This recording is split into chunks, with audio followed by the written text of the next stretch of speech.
Hi. Today I'm at the Texas Heart Institute at the Denton Cooley building.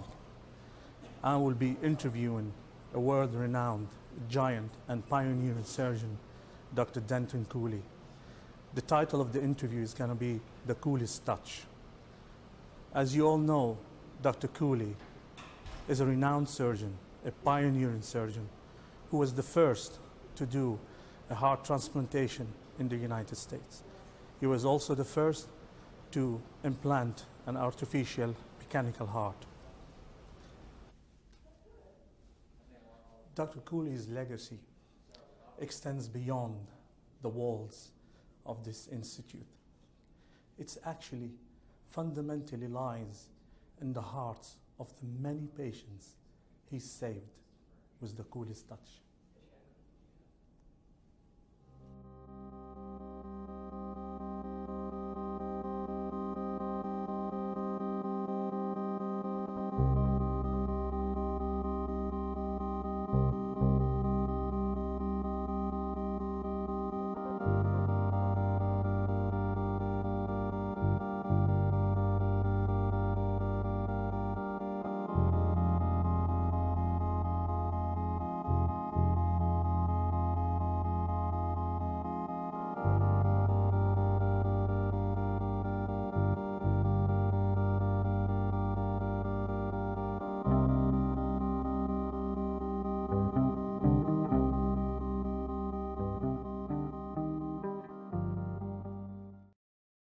Privilege and pleasure to be the first to introduce the portals of aortic surgery.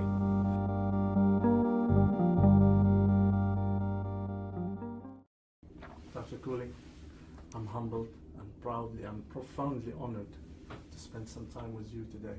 It's really a great honor for me to be talking to you today, and for you to introduce the aortic portal to our viewers and subscribers of the CTSNet. I'm pleased and very honored to be invited to give this interview. It gives me a great deal of satisfaction to know that my reputation as an innovator in heart surgery and aortic surgery is recognized outside of the walls of the Texas Heart Institute. My first question to you, as we are sat in front of this lovely portrait, which is obviously the symbol of the Texas Heart Institute, and you are the founder of the institute. You are the heart of this institute. So what does this symbol symbolize to you? Well, it is a contemporary rendition of a heart, but not the Valentine type of heart that you see from the Heart Association. And actually, it was conceived mostly by a patient of mine who had undergone surgery. In fact, I'd operated on his child for congenital heart disease, and then he had a cardiac problem himself. And it was while he was in the hospital that he helped to design this symbol here, which has become not just a symbol, but the logo of the Texas Heart Institute. That's great. Thank you so much for that. I've read a lot about you, and I've read all about your life achievements, and I've listened to almost every interview in preparation for this great moment with you today. One question came to my mind is, who inspired you? Who got, this sparkle in you to achieve what you've done in your professional life? Well, my mother and father had a big influence on me and told me that I had the ability to achieve something in my lifetime. The man that I admired most in the medical profession was a Dr. Burtner, who was one of the founders of the Texas Medical Center. Also, he was my mother's obstetrician, so he was the first man to lay eyes on me. But Dr. Burtner, and then later when I was working with Dr. Alfred Blaylock. He became my mentor and my sole inspiration. Great. I'm sure you've heard a lot about people achieving things, and they're known as scholars. They have input into research, they have input into teaching, and they have input into lifetime service of saving patients' life, exactly as what you've done, which I call it as this name of this interview, the Cooley's touch. Do you think that every aortic surgeon should be a scholar? Well, it's hard to define the word scholar, but I think that he ought to be a person who is knowledgeable and who has been exposed to the history of disease and something about the composition of the aortic wall and so forth. So in a sense, he ought to be a scholar, but I think scholarship is only part of the requirement for a successful surgeon. Great, thank you very much for that. Speaking of history, what in your own terms would you consider as somebody able to alter the course of history? I'm sure you've done that. You've altered the course of history. I've read a lot about you since my days in medical school. So what do you think one needs to alter the course of history? Well, my career began during a very interesting period in the development of surgery. When I was a student, the heart and the aorta and the essential parts of the anatomy were really hands-off for the surgeons. In the previous era, surgeons had attacked the central nervous system. Brain surgery was the big thing, sort of the glamorous field at that time. But surgeons in general were warned against operating or touching the human heart. And I was fortunate to live in an era where surgeons began to explore that possibility. Great. We're touching back on, or should I say forward, on leadership. You are a leader. You are a first in everything in this specialism. What are the true qualities of a leader, and what is leadership to you? Well, I've always thought that to be a good leader, you need to set a good example for your colleagues and your associates. But a good leader ought to be someone who is willing to take some risks and try some new or some innovative things that had not been done before. And that way he leads his team and so is their inspiration to achieve themselves. I'm just gonna now touch a bit on the professional side of your career.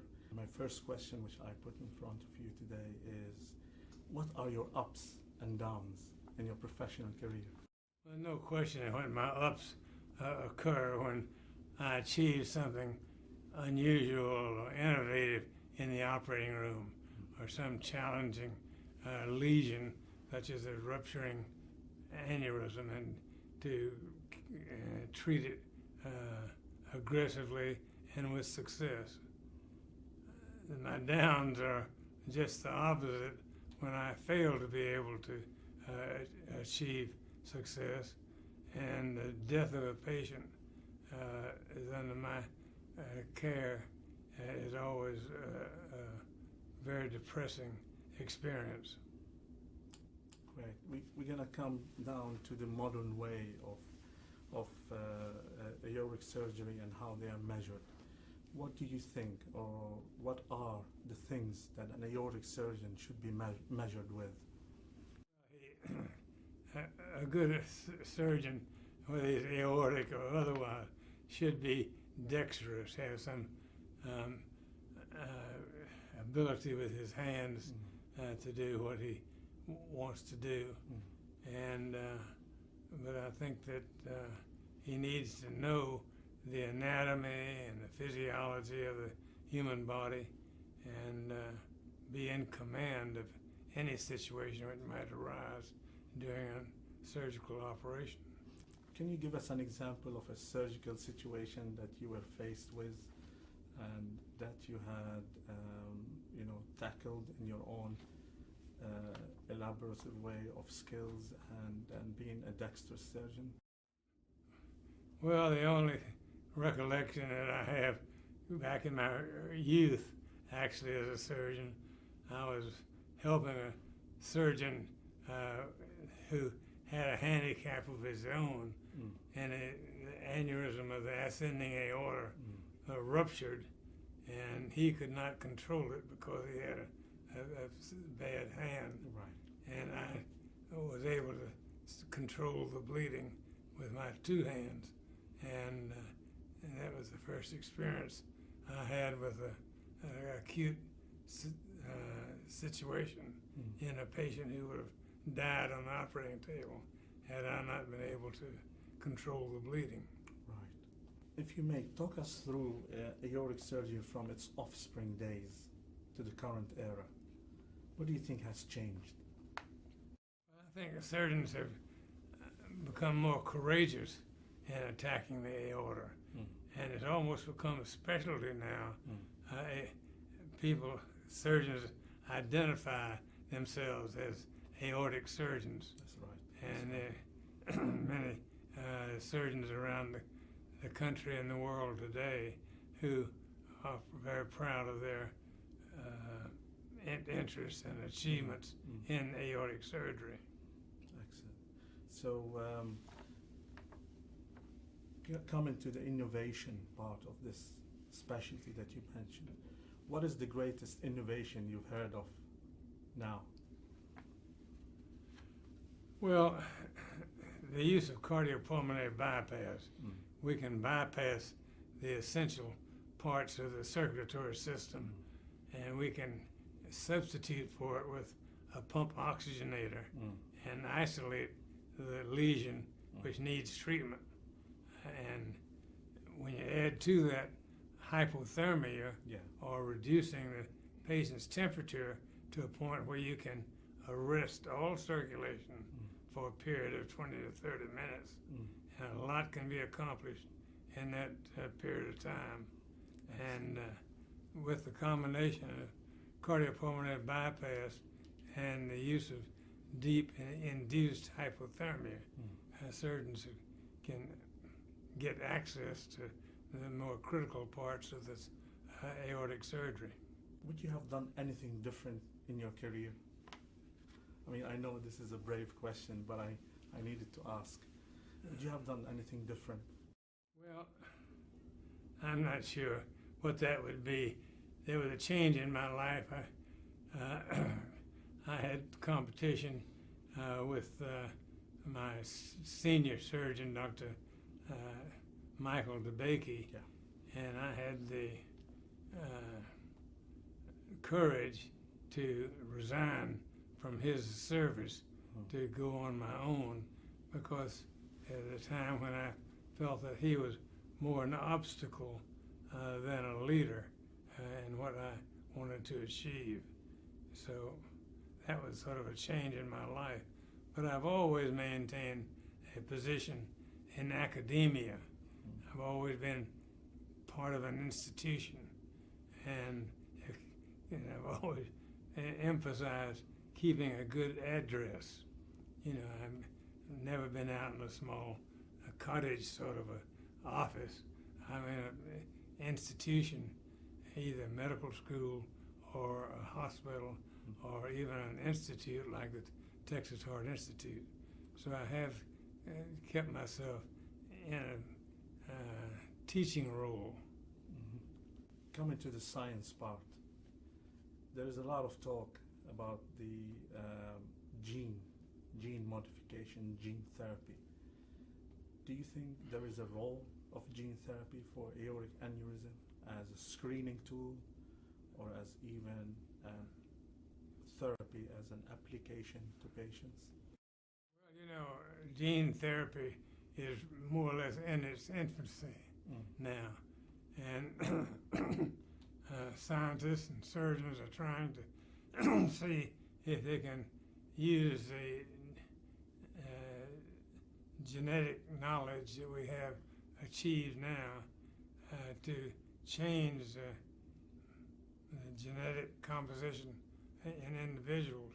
And they can use gene information about the gene as to whether you're susceptible to certain diseases and so on.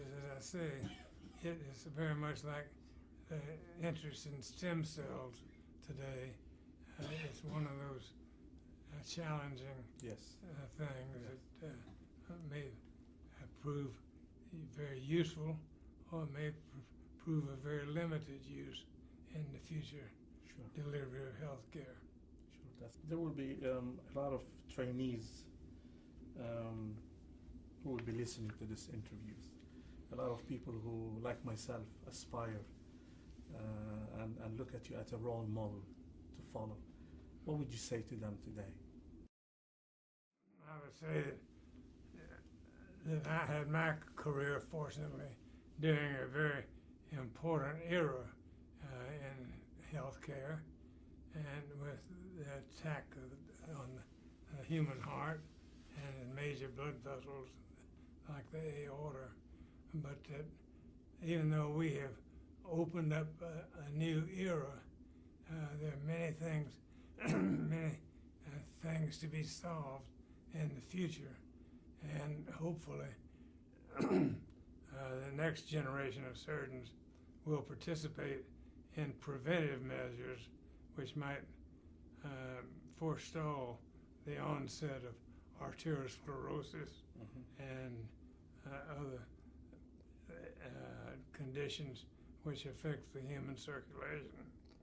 And if we could, prolong the use of our own God-given aorta another 10 or 15 years, patients may live to an average of over 100 years, maybe 120 years, and not suffer some of the ravages of aortic disease or arterial disease.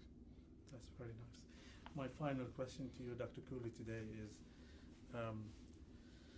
what do you see the future of aortic surgery? Well, I think of research, and there are many things to be done, and some of the problems will be faced by our colleagues, the pathologists, the geneticists, and others who are trying to work out to understand some of the structure of the aorta, which can be modified and give better long-term service.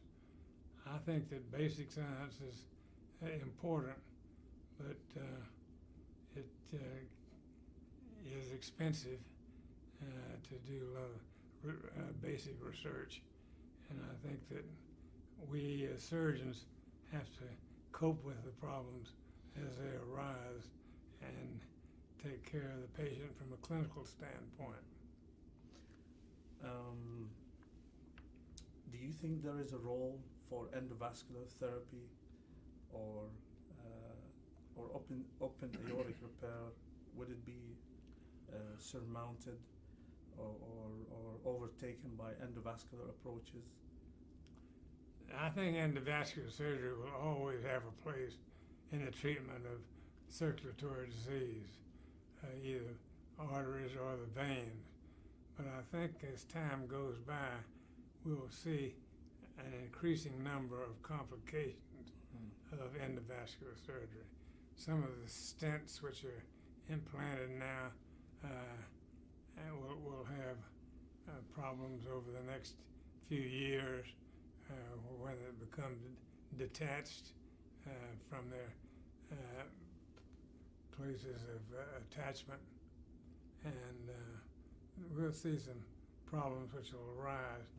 And I believe there's always going to be a place for conventional surgical techniques, such as I have been a pioneer of. Sure. We're very honored with that. pioneering and achieving